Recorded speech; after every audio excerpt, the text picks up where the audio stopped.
Hello बच्चों, आन 247 के ऑनलाइन प्लेटफॉर्म पे आपका बहुत बहुत स्वागत है। पिछले क्लास में हम आपको विद्युत धारा के चैप्टर का लगभग प्रमुख पॉइंट एक्सप्लेन कर दिए थे। सारा का ऐसा ही मात्रक लिखे थे, है ना। उम्मीद है आपको याद भी होगा, आप रिवीजन से फायदा भी लिए होंगे, है ना। तो अब हम आज लेकर के आए हैं शेष बचा हुआ जो उसका पॉइंट था, है ना, कि विद्युत धारा से जुड़ा हुआ जो रेस्ट रह गया था हम लोग का पॉइंट, वो लेकर के आए हैं। और इसे डिस्कस करने के बाद अब केवल बच जाएगा कि इन टॉपिक्स पे, इस कंटेंट पे आधारित जो प्रश्न रहेगा वो आपको करवाना। और हम क्या करवाएंगे, आप अगर इतना पढ़ लेते हैं, आप किसी भी क्वेश्चन बैंक, है ना, प्रीवियस ईयर्स के जितने सारे क्वेश्चन है, बहुत सारा मार्केट में प्रैक्टिस सेट है, आपका टेक्स्ट बुक है, आप कहीं से भी प्रश्न करेंगे तो उम्मीद रहेगा कि आपको जितना ये 2 क्लास में बताया गया है, सारा प्रश्न आप इस दोनों क्लास के देखने के बाद कर सकते हैं। किसी भी साल का क्वेश्चन आंसर विद्युत धारा का चैप्टर का आपसे छूटने वाला नहीं है, इसकी गारंटी है।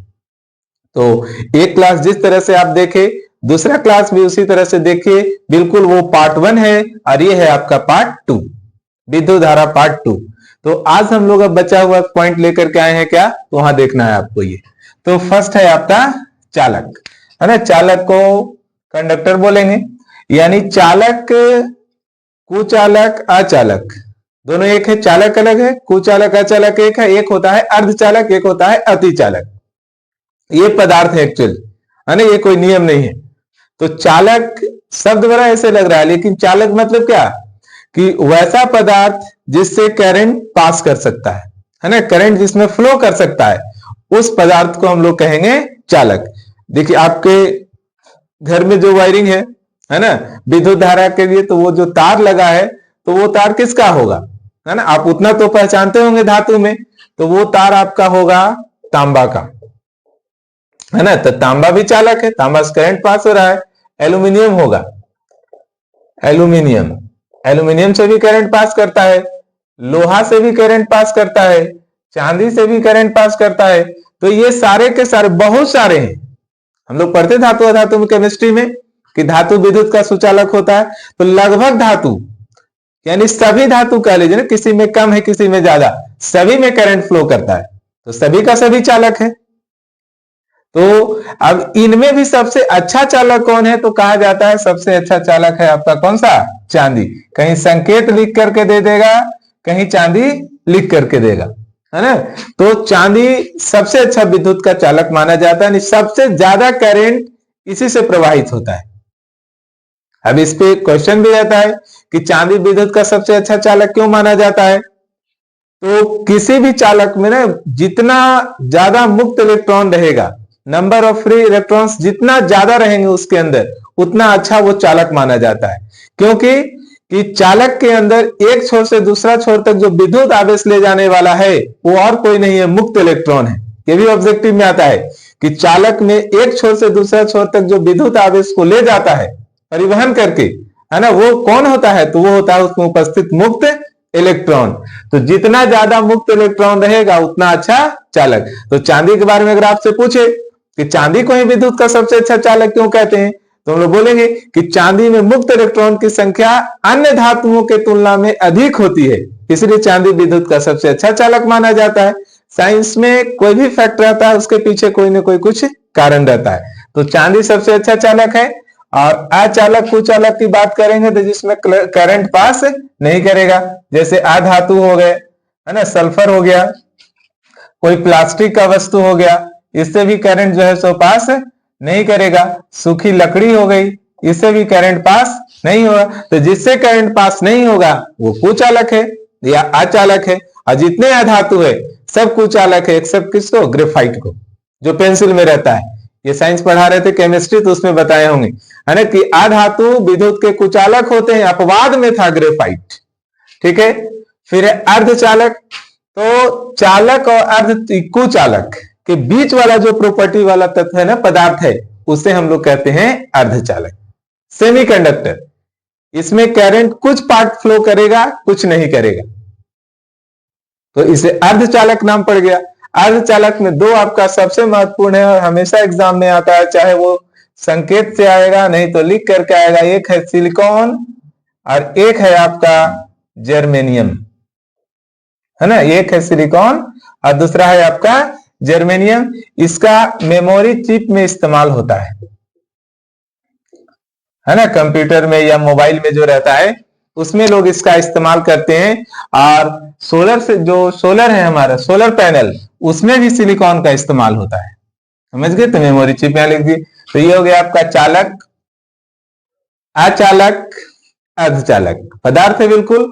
और एग्जाम्पल आपको एग्जैक्ट ध्यान रखना। और कभी कभी तो दीर्घ उत्तरीय में पूछ दिया कि चालक, अचालक, अर्धचालक, अतिचालक का परिभाषा और उदाहरण लिखे। और बहुत सिंपल है ये, है ना। ये तो ज्योग्राफी का क्वेश्चन होना चाहिए, चाहे केमिस्ट्री का, लेकिन आपको रखा है फिजिक्स में तो आंसर करना है। अतिचालक क्या है? Super conductor. इसमें टेम्परेचर को बहुत डाउन करते हैं और टेम्परेचर को फिर इतना डाउन कर दिया जाता है कि उसमें रेजिस्टेंस हो जाता है 0।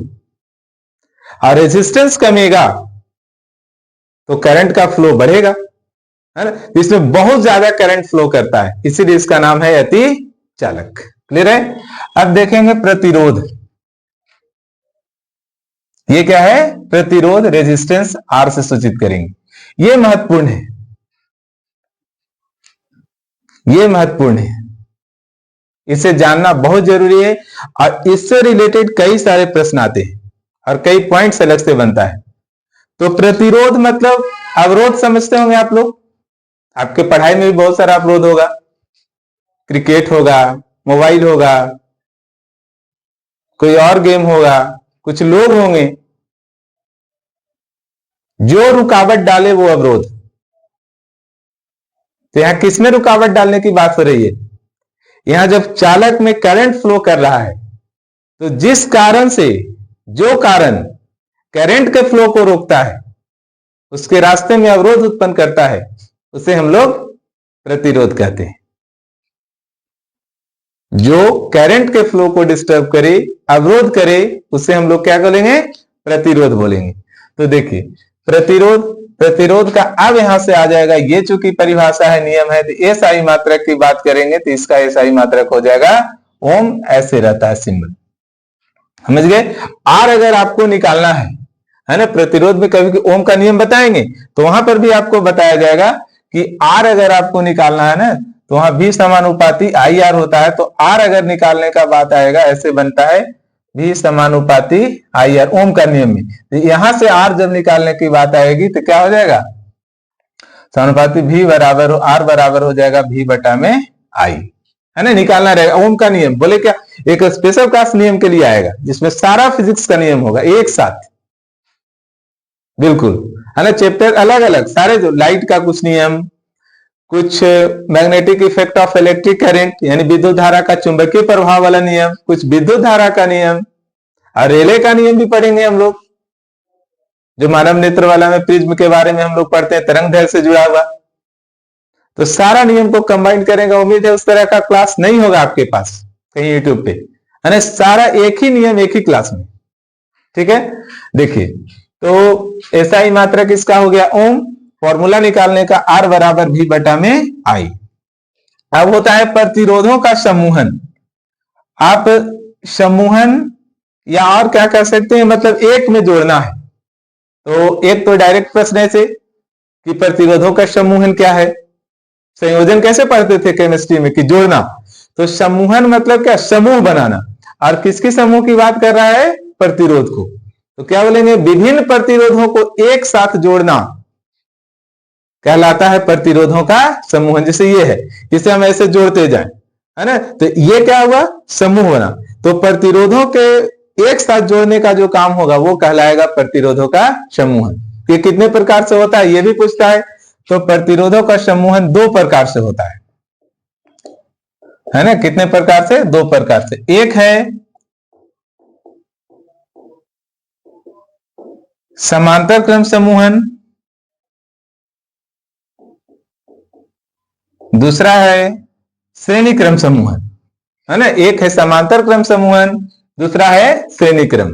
कैसे लिखते हैं? समांतर क्रम में रहेगा ना, तो अगर आप फिगर देखेंगे तो खैर ये ऑब्जेक्टिव का क्लास यहाँ ये हो गया इस तरह से, इस तरह से अगर जुड़ते जा रहा है, ये प्रतिरोध हो गया आपका R1, ये R2, ये R3, ऐसे, यानी प्रथम प्रतिरोध का अंतिम छोर, दूसरे प्रतिरोध का प्रथम छोर, ये प्रतिरोध का अंतिम छोर हो गया यहाँ पे, और ये इसका पहला, दोनों इस तरह से अगर ज्वाइंट करते जाएगा, है ना, बिल्कुल ऐसे लाइन, बच्चे हम हाथ में कैसे खेलते थे, ऐसे पकड़ के लाइन लगते जा रहे हैं, तो इस तरह से जो ऐसे लाइन लगते जाएगा और इधर लगते जाएगा, तो इस तरह से जो समूहन होगा वो होगा आपका, नाम में तो चला गया, ये है ना, यहां पे होना चाहिए, ये है आपका श्रेणी क्रम। दूसरा नंबर में हम लोग रखेंगे समांतर क्रम।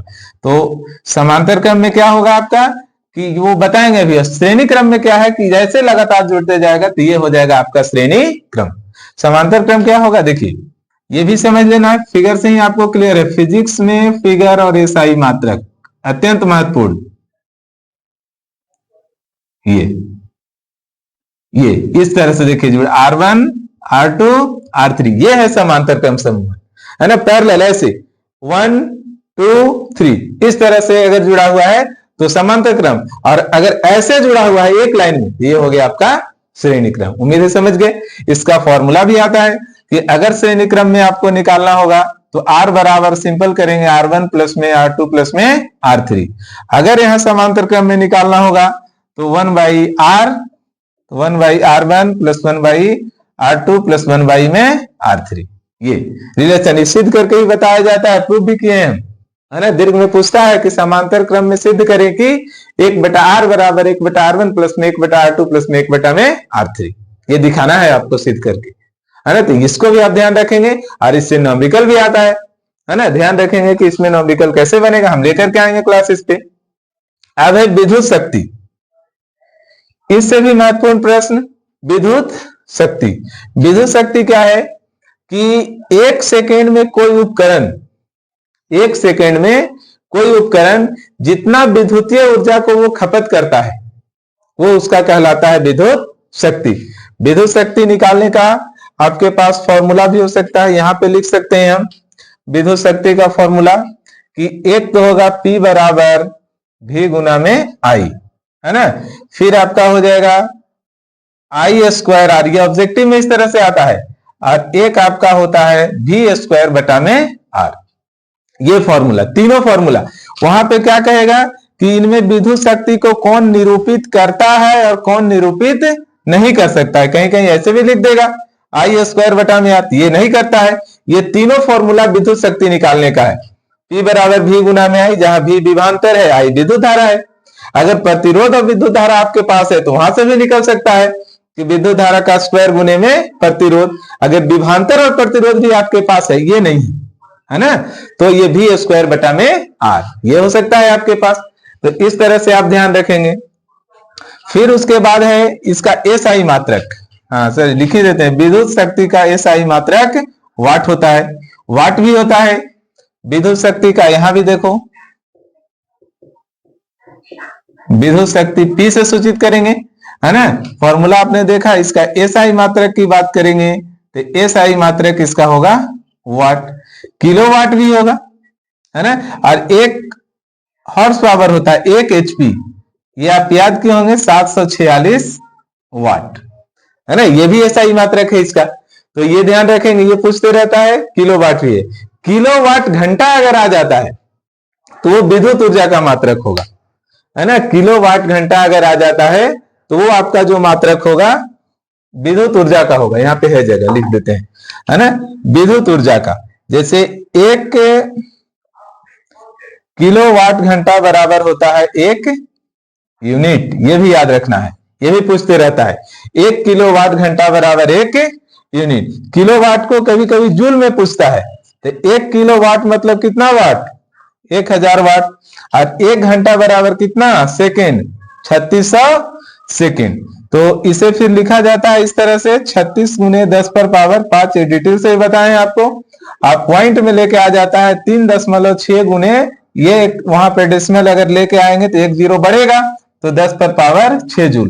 तो कभी कभी पूछता है कि 1 किलोवाट घंटा बराबर कितना जूल होता है ना। तो अगर जूल में आपसे पूछे तो जूल होता है 3.6 गुने 10 पर पावर 6 जूल। ये भी आपको याद रखना। ये सारा जो टॉपिक आज हम बात कर रहे हैं, एक एक पॉइंट कोई स्किप नहीं, इसके अलावा कहीं भी विद्युत धारा का ऑब्जेक्टिव आपसे जा ही नहीं सकता इससे बाहर।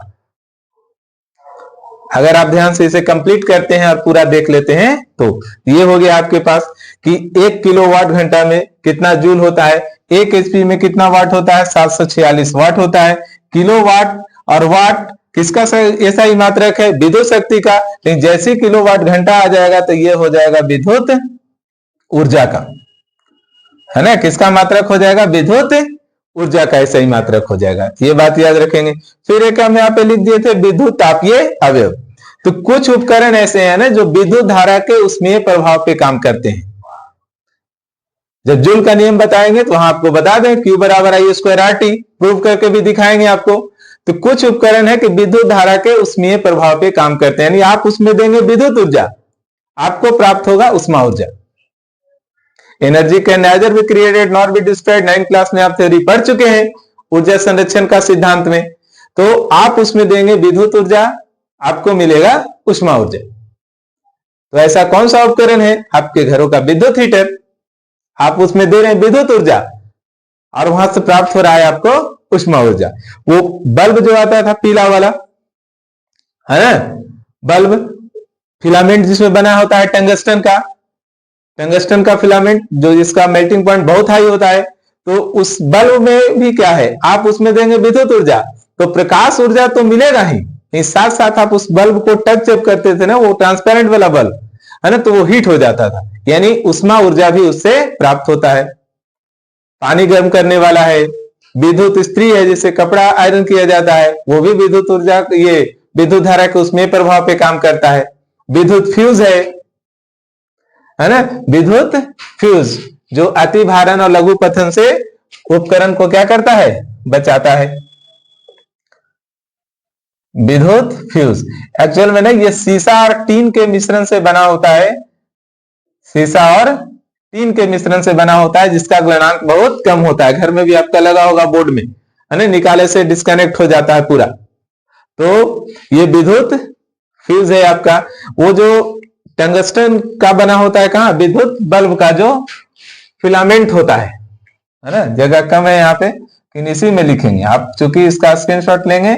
फिलामेंट जो बना होता है वो किसका बना होता है, टंगस्टन का बना होता है, देखिए यहाँ लिखे, है ना। उसमें जो नाइक्रोम का तार होता है विद्युत हीटर में, जो उसकी कुंडली होती है वो किसकी होती है, वो नाइक्रोम की होती है ना, विद्युत हीटर का कुंडली, विद्युत हीटर। और नाइक्रोम किसका बना होता है, ये एक मिश्र धातु है ना, ये बना होता है निकेल और क्रोमियम से, निकेल और क्रोमियम से, समझ गए। तो इन बातों को आप ध्यान रखेंगे। तो ये बहुत सारा बहुत ही महत्वपूर्ण पॉइंट लगभग आपका कंप्लीट हो गया। एक है अति भारण लघु पतन, तो उसमें कुछ नहीं है कि जब आवश्यकता से अधिक जो है सो आप उपकरण चालू कर देते हैं एक ही साथ परिपथ में, तो ओवरलोडिंग हो जाता है, जिसके कारण नुकसान पहुंचता है ना। फिर आपका क्या बोले, एक अति भारण, एक लघु पतन में शॉर्ट सर्किट, है ना, कि जब वो जीवित तार और उदासीन तार आपस में कभी संपर्क में आ जाता है, अलग प्लास्टिक कोटेड रहता है, वो कवर रहता है, लेकिन कभी संपर्क में आ जाता है तो प्रतिरोध हो जाता है 0 और धारा का मान बढ़ जाता है। तो कभी भी आपसे पूछे अति भारण या लघु पतन के समय परिपथ में धारा का मान क्या होता है, तो धारा का मान थोड़ा बढ़ जाता है, समझ गए। तो इस तरह से विद्युत धारा भी समाप्त। अब इससे जुड़े हुए कुछ महत्वपूर्ण प्रश्न, चाहे वो एनसीईआरटी का प्रश्न करें आप, है ना, चाहे आपका भारतीय भवन का करें, प्रीवियस ईयर का करें, और जहां से भी प्रश्न बनाना है बना सकते हैं, और नहीं बने तो आप हमसे पूछ सकते हैं। उम्मीद करेंगे कि ये प्रश्न जो आज पढ़े इससे आपको फायदा हुआ होगा, और आप लगातार मेहनत करते रहिए। अब पढ़ना पड़ेगा, कोई उपाय नहीं है। अगर बेहतर चाहते हैं इस 10th के बाद, ये सारा रास्ता खुला है कि आप 12th में साइंस पढ़ के डॉक्टर बनेंगे, कि आईआईटी करके इंजीनियर बनेंगे, फिर इंजीनियर बन के बाबा बनेंगे। अभी कुंभ मेला में आए ना आईआईटी वाले बाबा, तो एक बात और देखो, पढ़ाई का क्या फायदा। बहुत सारे साधु संत बाबा आए वहां, लेकिन आईआईटी बाबा वाले का खूब यूट्यूब पे और जितने भी सोशल मीडिया है सब पे उनका चर्चा हो रहा है। क्यों हो रहा है, क्योंकि उनके आगे लग गया टैग कि इसने उन्होंने पढ़ा कहां, आईआईटी से इंजीनियरिंग किया, तो वो टैग लगा ही कि लोग जो है सो पागल हो गए उनके पीछे। तो पढ़ाई का ये मतलब है कि आपके पीछे जब वो लगेगा ना टाइटल एम्स का, आईआईटी का, उसके बाद अगर आप कुछ करते हैं तो एक अलग ही नजारा होगा, एक अलग ही नाम होगा। बाकी तो काम बहुत सारा है, लेकिन पढ़ना जरूरी है। बिना अच्छे संस्थान में पढ़े, बिना मेहनत किए कुछ होने वाला नहीं। तो आप लगातार करें, और साथ साथ जैसे ही 10th का एग्जाम होगा, अच्छे यूनिवर्सिटी के अच्छे कॉलेजेस के लिए है ना अप्लाई करना है, एंट्रेंस एग्जाम देना है, और क्वालिफाई करके अच्छे जगह जाना है। उसके बाद तैयारी करते रहें आप आगे का, जहां जाएंगे वहां और हमसे भी बेहतर लोग मिलेंगे आपको मोटिवेट करने के लिए, आपको अच्छा से पढ़ाने के लिए। ऑनलाइन हम आपसे जुड़े रहेंगे लगातार, इसलिए तो आए हैं यहां। ठीक है, तो लगातार मेहनत करें। बहुत बहुत धन्यवाद।